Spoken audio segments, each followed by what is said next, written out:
Hello friends, welcome to online engineering. बहुत ज़्यादा tension हो रही है सर। एग्ज़ाम कैसे क्रैक होगा, कुछ समझ नहीं आ रहा है। सर क्या किया जाए ऐसा कि लास्ट के 20 दिन में हम गेट में बहुत अच्छा स्कोर कर पाएँ या गेट क्वालिफाइड कर पाएँ। अब ये जो गेट क्वालिफाइड का जो मैंने नाम लिया है ना, ये उन स्टूडेंट्स के लिए है जिनको अब डर लग रहा है सर फॉर्म तो हमने भर दिया है, बट सर जो हमारा गेट का एग्ज़ाम है वो कैसे हम क्रैक करेंगे। देखिएगा, आपको बिल्कुल भी घबराना नहीं है, क्योंकि अभी भी आपके पास 20 दिन है और आप चाहो तो 20 दिन में बहुत अच्छा स्कोर कर सकते हैं। मैं आपको प्रूफ भी बता सकता हूँ। बहुत सारे ऐसे स्टूडेंट मुझे मिले कि जिनको मैंने ये स्ट्रैटेजी बताई प्रीवियस ईयर में और उनका स्कोर 50 प्लस का आया है। अब आपके माइंड में भी लग रहा होगा कि सर ये 50 प्लस मार्क्स हम कैसे लाएं।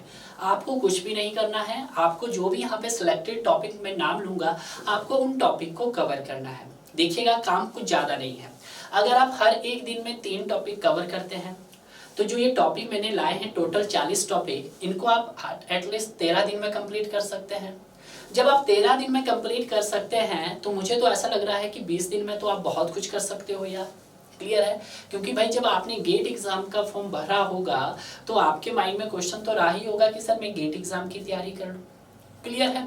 तो हम कैसे गेट को क्वालिफाइड करें और कैसे हम अच्छे मार्क्स लाएं, सबसे पहले आपको ये देखना होगा। सबसे पहले तो यहाँ पर आपको सब्जेक्ट की एनालिसिस करनी होगी, सर कौन से सब्जेक्ट से कौन सा टॉपिक आपको पढ़ना है। क्लियर है? हमको पूरे सब्जेक्ट पढ़ के नहीं जाना है, आप जा सकते हैं, क्योंकि ये जो 40 टॉपिक है, इन 40 टॉपिक को तो आप अच्छे से करके जाइएगा। देखिएगा, सबसे पहले हम अपने बेसिक सब्जेक्ट की बात करते हैं। बेसिक सब्जेक्ट में सबसे पहले आता है आपके पास स्ट्रेंथ ऑफ मटेरियल। अब जब स्ट्रेंथ ऑफ मटेरियल की बात करते हैं तो मैकेनिकल वाले भी इसको पढ़ते हैं, सिविल वाले भी पढ़ते हैं, यानी कि एक मान सकता हूं कि ये कोर सब्जेक्ट है आपके पास। तो यहाँ पे जो सबसे इम्पॉर्टेंट टॉपिक है जिससे अब तक सबसे ज़्यादा क्वेश्चन पूछने की पॉसिबिलिटी बनी है, तो कौन कौन से हैं? सबसे पहले आपको स्ट्रेस एंड स्ट्रेन बहुत अच्छे से कवर करना है, क्योंकि 1 मार्क्स का क्वेश्चन आपको यहाँ पर डेफिनेटली पूछा जाता है। उसके बाद बेंडिंग स्ट्रेसेस है। बेंडिंग स्ट्रेसेस से भी 2 मार्क्स का क्वेश्चन पूछा जाता है। अगर आपने इसको भी कर लिया है तो आपके 2 मार्क्स पक्के होंगे। उसी तरह से ट्रांसफॉर्मेशन ऑफ स्ट्रेसेस के बारे में भी क्वेश्चन एग्जाम के अंदर पूछा जाता है भाई। क्लियर है? Slope and deflection is the very important है, यहाँ से भी क्वेश्चन पूछा जाता है। ये वो टॉपिक है जिनको आपको करना ही करना है। मैं किस सब्जेक्ट की बात कर रहा हूँ यहाँ पे? मैं स्ट्रेंथ ऑफ मटेरियल की बात कर रहा हूँ। 4 टॉपिक है, 4 टॉपिक में आपके कम से कम 4 से 5 मार्क्स बहुत इजीली बन सकते हैं। क्लियर है? उसी तरह से हम बात करते हैं स्ट्रक्चर एनालिसिस की। स्ट्रक्चर एनालिसिस का मैराथन मैंने ऑलरेडी यूट्यूब पे डाला है।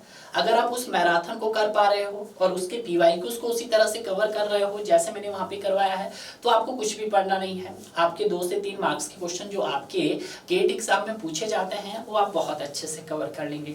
बट फिर भी डाउट है कि सर ऐसे टॉपिक जिससे सर हम अपने मार्क्स सिक्योर कर सकें, तो उसमें आपके पास ओनली 3 टॉपिक है। सबसे पहला यूनिट आता है आपका इनडिटर्मिनेंसी का, बहुत अच्छे से करके जाइएगा, क्योंकि हर साल इनडिटर्मिनेंसी से क्वेश्चन पूछा जाता है।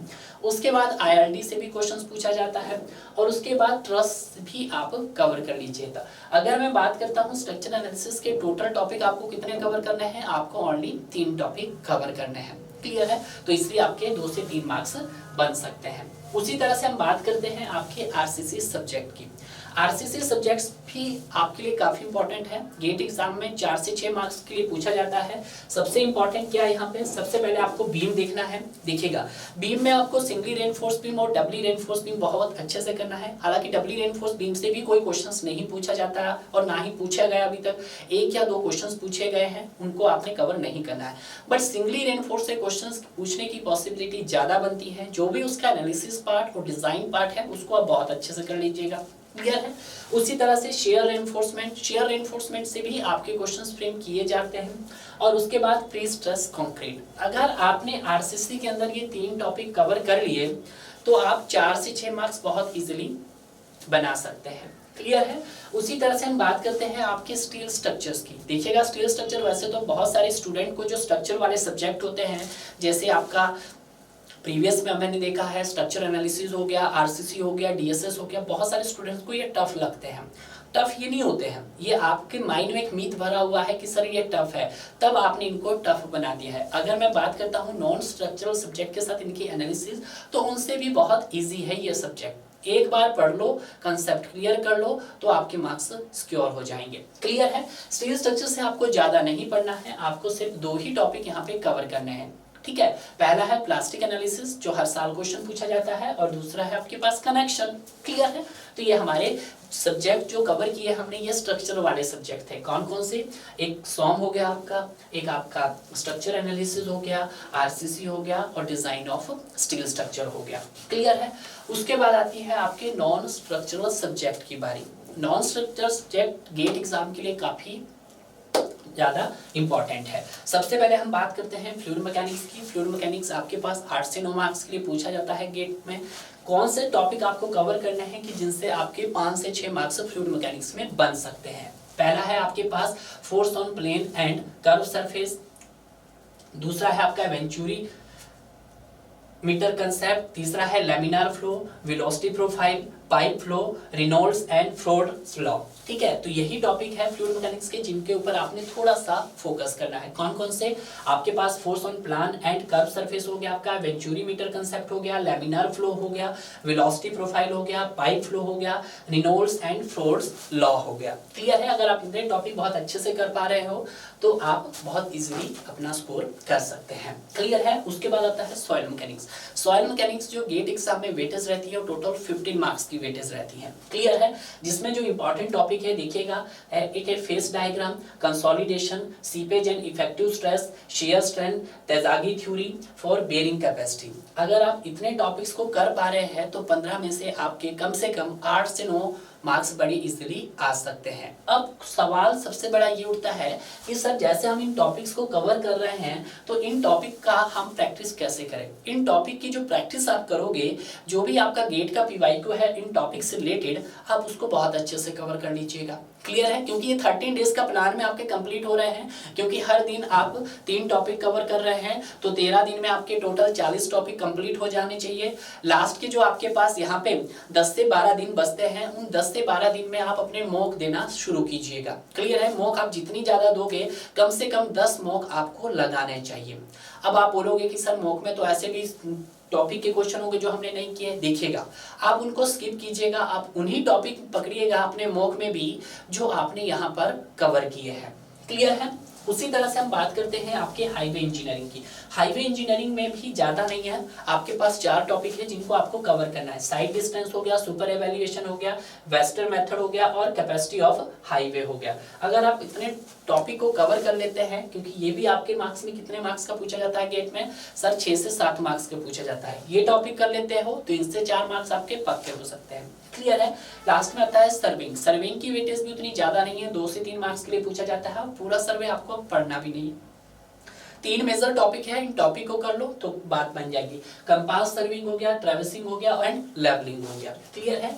ये वो टॉपिक है जिनको आपको कवर करना ही करना है। उसके बाद आता है आपके पास WRE, water resource engineering. Water resource including in 2 subject. First है आपके पास इंजीनियरिंग हाइड्रोलॉजी, सेकंड हो गया आपके पास इरिगेशन इंजीनियरिंग। क्लियर है? अब हाइड्रोलॉजी में आपको कौन कौन से पढ़ना है? आपको पाई इंडेक्स और डब्ल्यू इंडेक्स को बहुत अच्छे से कंसेप्ट क्लियर हो जाना चाहिए, क्योंकि यहाँ से क्वेश्चंस पूछा जाता है। उसके बाद हो गया हाइड्रोग्राफ, और उसके बाद हो गया रिस्क एंड रिलायबिलिटी। ठीक है, कितने टॉपिक हो गए आपके पास? टोटली 3 टॉपिक हो गया। एक तो आपके पाई इंडेक्स और डब्ल्यू इंडेक्स बहुत अच्छे से कवर करना है, हाइड्रोग्राफ आपको अच्छे से कवर करना है, रिस्क एंड रिलायबिलिटी इसको आपको अच्छे से करना है। तो आपके यहाँ से 2 से 3 मार्क्स इजिली पूछा जा सकते हैं और आप इजिली ला भी सकते हैं। उसके बाद इरिगेशन इंजीनियरिंग, जो अगेन आपके पास 3 से 4 मार्क्स के लिए पूछा जाता है। इसके मोस्ट इंपॉर्टेंट टॉपिक जो आपको कवर करने हैं, water requirements and crop, very very important है। हो सकता है इस साल यहाँ से एक क्वेश्चन और पूछा जा सकता है। ग्रेविटी डैम हो गया, डेल्टा ड्यूटी रिलेशनशिप हो गया। क्लियर है? तो ये वो टॉपिक है जिनको पकड़ आपको बहुत अच्छे से हो जानी चाहिए। क्लियर है? उसके बाद आता है आपका इन्वायरमेंटल इंजीनियरिंग। इन्वायरमेंटल इंजीनियरिंग की अगर मैं वेटेज की बात करता हूँ लास्ट ईयर से 3-4 सालों से, तो कम से कम 12 से 13 मार्क्स के लिए पूछा जा रहा है, यानी कि हाई वेटेज सब्जेक्ट में इसका भी नाम आता है। क्लियर है? सबसे पहला जो टॉपिक आपको यहाँ पे कवर करना है रॉ वाटर ट्रीटमेंट हो गया। सेकंड है कैरेक्टरिस्टिक्स ऑफ वेस्ट वाटर। देखिएगा, रॉ वाटर तो आपको जितने भी 4 यूनिट उनको बहुत अच्छे से कवर करना है। ये आप ट्रीटमेंट वाला कंसेप्ट पूरा कर लीजिएगा। ठीक है, जितने भी ट्रीटमेंट के प्रोसीजर है वो सारे आपको बहुत अच्छे से आने चाहिए और उनकी एप्लीकेशन भी। उसके बाद कैरेक्टरिस्टिक्स ऑफ वेस्ट वाटर हो गया, उसके बाद सीवर सिस्टम हो गया है और आपका फिल्ट्रेशन हो गया है। अब आप बोलेंगे कि सर आपने यहाँ पर एक टॉपिक ऐड नहीं किया है, मैं उस टॉपिक को ऐड कर रहा हूँ, वो है आपके पास सॉलिड वेस्ट मैनेजमेंट। कौन सा टॉपिक है? सॉलिड वेस्ट मैनेजमेंट, क्योंकि उससे भी हर साल क्वेश्चंस पूछे जाते हैं। पिछले साल कम से कम 2 क्वेश्चंस हर एक सेशन में पूछे जा रहे थे, ठीक है। तो आप उसको भी यहाँ पर, हालांकि मैंने लिखा नहीं है बट आप ऐड कर लीजिएगा सॉलिड वेस्ट मैनेजमेंट। अगर आप इन 40 टॉपिक्स को कवर कर लेते हैं तो डेफिनेटली आप गेट क्वालिफाई नहीं बट आप 50+ स्कोर बड़ी आसानी से कर सकते हैं। सिर्फ करना कुछ नहीं है, इन टॉपिक्स में अपनी पकड़ मजबूत करनी है। अगर इन टॉपिक के ऊपर आपकी पकड़ मजबूत हो जाएगी, आपने प्रॉपर प्रैक्टिस की होगी, सोचना नहीं है ज़्यादा, क्लियर है? क्योंकि अभी भी आपके पास यहाँ पे टाइम बहुत ज़्यादा है। ये जो प्लान है अगर मैं इसको फॉलो करना चाहूँ तो आप इसको ओनली 15 डेज में कंप्लीट कर सकते हैं। और आज कितनी तारीख हो गई है आपके पास? आज आपके पास 13 जैन है। तो आज के मतलब इस मंथ की बात करता हूँ, 17 डेज ये है और 10 डेज आप वहाँ मान लो, यानी कि टोटल आपके पास 27 डेज है। 27 डेज में आप क्या करना है, इन 40 टॉपिक में अपनी पकड़ बहुत अच्छे से कवर करनी है। आपको इनसे रिलेटेड गेट का PYQ लगाना है। थर्ड, आपको मॉक देना है। लास्ट के जो 10 डेज है, आपको लास्ट के 10 डेज में हर एक दिन 2 मॉक देने हैं, क्लियर है? तो आप 10 डेज में कितने मॉक दे पाओगे? 20 मॉक्स दे पाओगे। जैसे ही आप गेट एग्जाम देने जाओगे तो आपके पास जो एक्सपीरियंस होगा एग्जाम देने का, आपको सेम पैटर्न पे ही पेपर देना है मॉक का, ठीक है। तो आप 20 एग्जाम दे रहे हैं और अब जब 21 एग्जाम दोगे जो आपका रियलिस्टिक एग्जाम होगा, गेट एग्जाम, तो बहुत सारे क्वेश्चन ऐसे होंगे डियर जिनको आप देखते ही सॉल्व कर लोगे। तो ऐसे में वो स्टूडेंट जिनको लगता है कि सर गेट क्वालिफाइड करना टफ है, तो गेट आप बहुत इजीली क्वालिफाइड कर लोगे, बहुत ही ज़्यादा इजीली, क्लियर है? मेरी बेस्ट विशेष आपके साथ है, आप एक अच्छा रैंक लेकर आएँ, आप अपने माता पिता का नाम रोशन करें और जो भी आप जिंदगी में अपने कैरियर में हासिल करना चाहते हैं वो आपको बहुत आसानी से मिले डियर।